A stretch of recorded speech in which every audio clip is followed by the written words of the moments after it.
14 de mayo. Santa María Masarello. 1881. En la órbita de San Juan Bosco un astro de primera magnitud había de ser Santa María Masarello. También los sueños proféticos del gran fundador habían de anunciarle las hijas de María Auxiliadora. Él nos lo ha contado. Un buen día atravesaba la Plaza Vittorio en Turín. De repente me vi cercado por un pequeño ejército de chiquillas que cantaban, gritaban, chillaban. Apenas me vieron volaron en torno mío y clamaron, ¡viva Don Bosco! Tómenos también a su cargo. ¿No ve que estamos abandonadas? Otro tendrá que ocuparse de vosotras, yo estoy abrumado con tantos niños. Pero mientras ellas insistían, una señora noble y con rostro como el sol resplandeciente se me apareció y me dijo: cuídamelas. Son hijas mías. Por entonces llegaba a Turín un fervoroso sacerdote, que tenía en un pueblecillo de los Alpes su asociación de hijas de la Inmaculada, se llamaba Don Pestarino y quería quedarse con Don Bosco en Turín. Pero el santo patriarca le dijo que volviera a su Mornese, a cuidar de sus congregantes, mientras tanto le consideraría como uno de los suyos.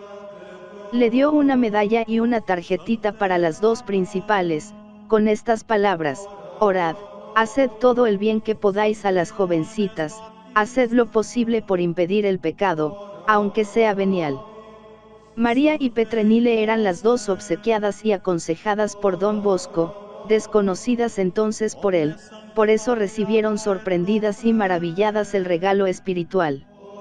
Las dos, y sobre todo María, habían de ser las principales colaboradoras de San Juan Bosco en la fundación de las Hijas de María Auxiliadora, que también llamamos salesianas. María Masarello había nacido el 9 de mayo de 1837, en un pequeño barrio de Mornese, pueblecito alpino del Alto Monferrato.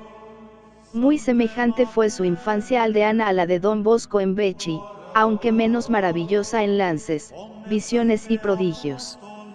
María, en su aldeíta de Mornese, primero, y luego en la vecina granja de la Valponasca, trabajó desde pequeñita en las viñas y sembrados, con diligencia y robusta laboriosidad.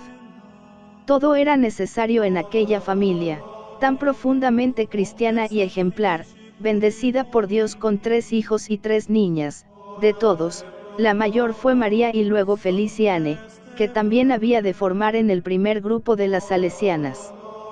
Siempre fue María muy piadosa, madrugaba y corría, a veces con nieve y antes de amanecer, a la iglesia.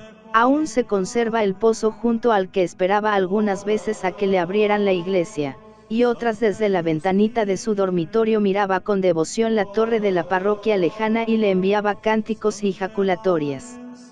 En el catecismo era Main, Meriete, la primera: no me dejaré ganar por ninguna, ni por los muchachos. Por eso el capellán, Don Pestarino, la atendía con predilección, le permitió y aconsejó la comunión frecuente y aún diaria, cosa excepcional en aquellos días, aún con resabios del frío jansenismo. ¿Por qué no te haces monja?, le preguntaban los capuchinos que pasaban pidiendo limosna por la Valponasca, al verla tan piadosa y devota. Yo monja en el claustro, no. Pero quiero ser toda de Jesús. Y era un ángel de pureza, el ángel de Mornese la llamaron. Angelina Maccagno, joven de unos 20 años, instruida, emprendedora, trazó, aconsejada por Don Pestarino, el reglamento de una pía unión con las mejores jovencitas de Mornese.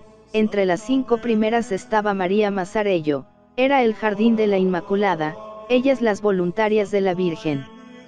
A sus 17 años, el 9 de diciembre de 1855, hizo la Masarello con sus compañeras, en la capilla privada de Don Pestarino, su primera consagración a la Virgen. Eran el ejemplo del pueblo, el honor de la parroquia. El tifus fue una epidemia devastadora en Mornese. María, heroicamente, fue a cuidar a unos parientes apestados y contrajo la grave enfermedad, de la que un día de la Virgen del Rosario curó inesperadamente, pero quedó debilísima, inútil para las duras labores del campo. Un día le dijo a su amiga Petrenile: me voy a hacer sastre, cuando lo sea, reuniré a las niñas y las enseñaré el oficio y la piedad. Me parece soñar viendo el castillo, y en él muchas niñas que hemos de formar. ¿Me acompañarás? No fue tan fácil realizarlo. Dificultades de la familia, ironías de los pueblerinos, pesaba la asada, falta de locales, con emigraciones como las de Don Bosco por los arrabales de Turín. Una temporada en Casa Pampuro, su taller primero, luego en Casa Maccagno por 5 liras al mes, más tarde las primeras internas en la residencia, con las 2 mames y maestras, Petrenile y María. El taller va teniendo su oratorio festivo dominical. Entonces reciben el billetito del desconocido Don Bosco, pero lo besan como una reliquia. El 7 de octubre de 1864 viene de excursión a Mornese Don Bosco con un buen grupo de sus chicos, invitado por Don Pestarino.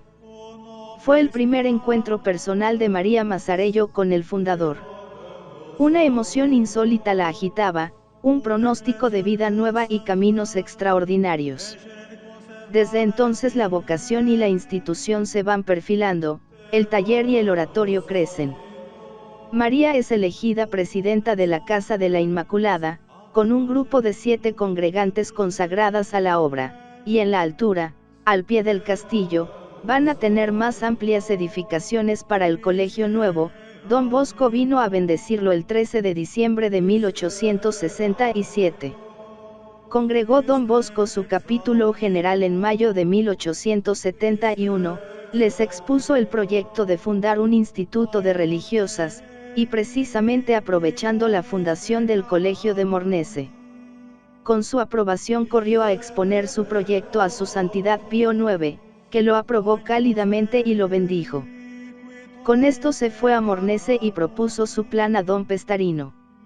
Hubo grandes dificultades, el pueblo se creyó privado de un colegio para chicos, a María la reclamaba su familia. Pasó la tempestad y el 15 de agosto de 1867 el obispo de Acqui, con Don Bosco, recibían los votos primeros de 11 hijas de María Auxiliadora, que pronto eligieron por superiora indiscutible a Sor María Mazzarello. Don Bosco les compuso las reglas y constituciones, y desde la muerte de Don Pestarino, en 1874, la dirección de Don Bosco orientó de la más bella manera salesiana la naciente congregación y le envió como directores generales al que había de ser gran misionero y cardenal Cagliero, a Don Rúa, luego sucesor de Don Bosco, a Monseñor Costamagna, todo el estado mayor de aquellos idílicos y prodigiosos comienzos de la familia salesiana.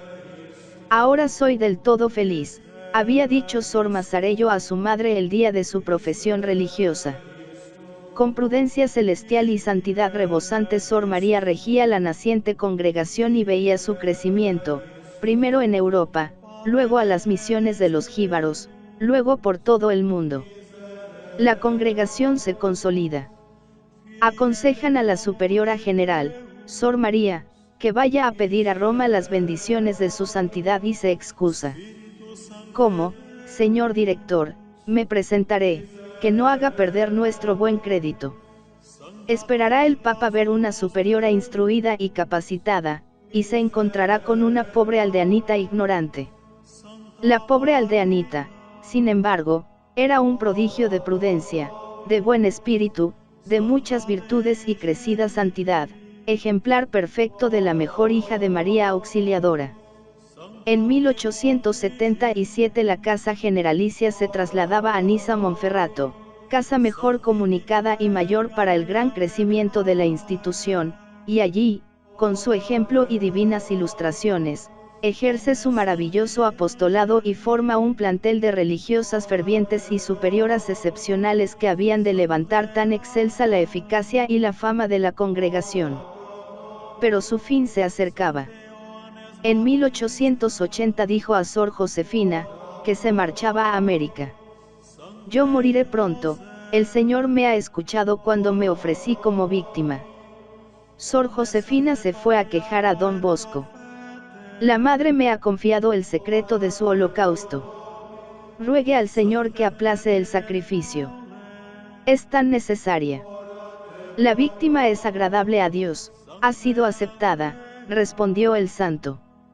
Y tras una breve agonía, venciendo al diablo, que la inquietaba, con su canción fervorosa, Yo quiero amar a María, dijo a las hijas que lloraban.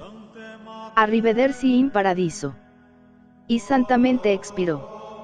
Era el 14 de mayo de 1881, apenas cumplidos sus 44 fecundos años. Bellísimo ejemplo de sencillez y santidad, de celo apostólico y de virginal pureza. Muy pronto los milagros habían de atestiguar sus heroicas virtudes. El 20 de noviembre de 1939 la llevaba como beata a los altares su Santidad Pío XI, y el 24 de junio de 1951 fue solemnemente canonizada por su Santidad Pío XII. Sus reliquias fueron trasladadas a un bellísimo altar que en su honor se erigió en la grandiosa Basílica de María Auxiliadora, en Turín.